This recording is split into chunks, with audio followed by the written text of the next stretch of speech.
O meu seminário apresenta a formulação do problema de fluxo e seu acoplamento com o problema tensor-funcional para o método do ponto material. O método do ponto material é um método numérico que discretiza o meio em uma série de partículas lagrangianas que se movimentam através de uma malha de fundo. Os passos do método seriam os seguintes: se inicializam as partículas, nas quais se transportam as variáveis internas e as variáveis de estado, e utilizando funções de interpolação, se levam as propriedades e essas variáveis das partículas para os nós.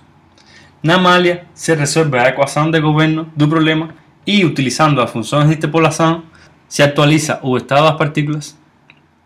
Depois, a malha é reseteada e se começa de novo a análise.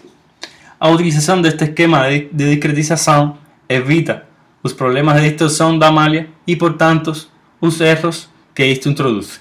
Além disso, como a posição das partículas é atualizada em cada passo de cálculo, a não linearidade geométrica que possa existir no problema é considerada. Primeiro, vai-se apresentar as equações de governo do problema de fluxo para depois realizar a discretização desta no método do ponto material.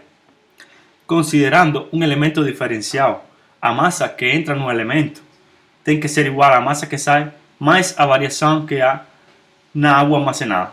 Então, a equação de balanço de massa pode ser escrita desta forma: substituindo a massa do fluido vezes a densidade e dividindo por um diferencial do tempo, aparece a vazão. Considerando a umidade volumétrica como o grau de saturação vezes a porosidade e considerando um volume unitário total, então a umidade volumétrica fica igual ao volume da água.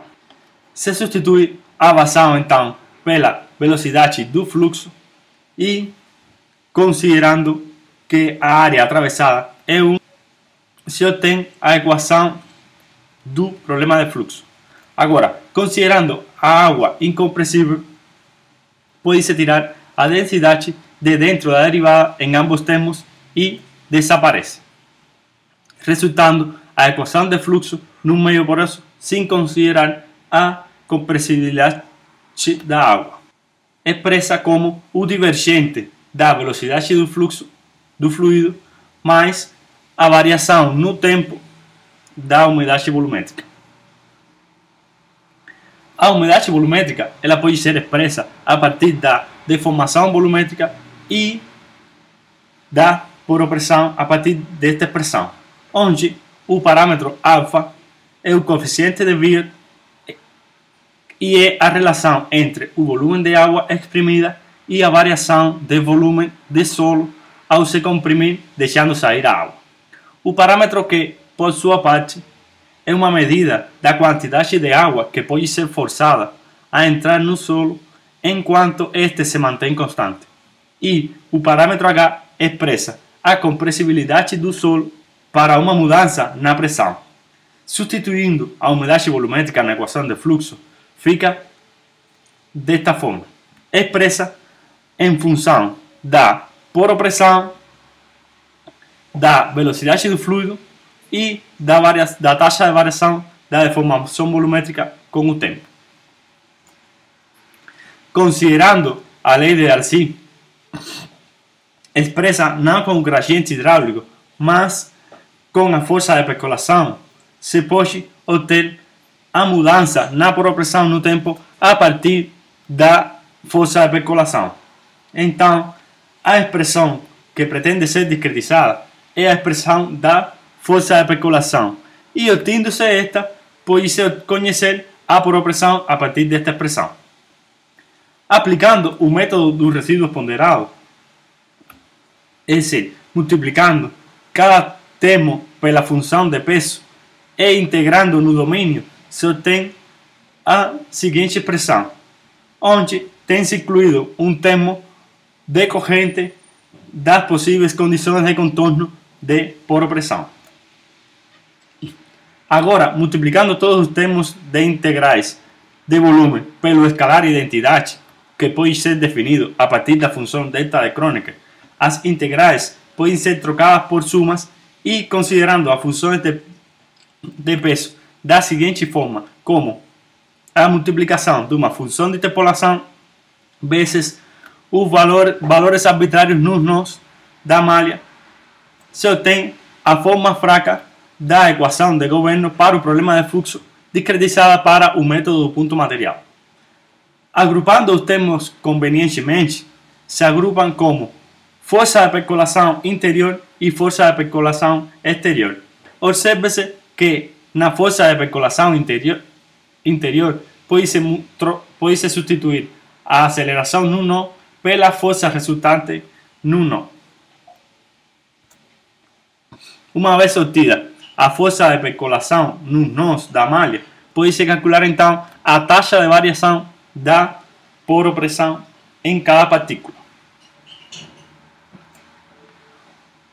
O algoritmo já do método ponto material para o problema acoplado seria o seguinte: se inicializam as partículas com a massa, a velocidade, a poropressão e o campo gravitatório. Com a massa nas partículas e a velocidade nas partículas, pode-se obter a quantidade de movimentos nos nós e a massa nos nós. E com isto, a velocidade no nó.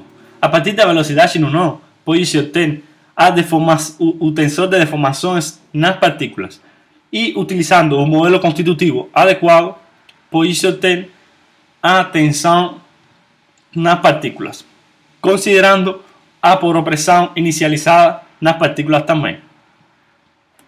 Com as tensões interiores, pode-se obter as forças interiores nos nós. E a partir do campo gravitatório, pode-se obter as forças de percolação exteriores. A partir das forças mássicas, pode-se obter as forças exteriores nos nós. E com as duas forças exteriores e interiores, pode-se obter a mudança na quantidade de movimentos nos nós, obtendo-se com esta as forças interiores nos nós. A deformação volumétrica pode ser obtida a partir das deformações e se atualiza então finalmente a velocidade nas partículas e a posição desta, assim como a mudança da poropressão a partir da força de percolação interior e a deformação volumétrica. Una vez terminado el proceso de cálculo, para un paso de tiempo se descarta a malha, como se comentó anteriormente, y se comienza nuevamente el proceso de cálculo.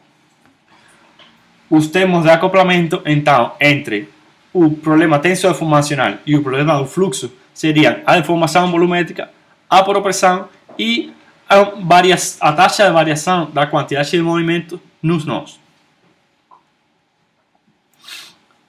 A bibliografia utilizada principalmente é a que se apresenta.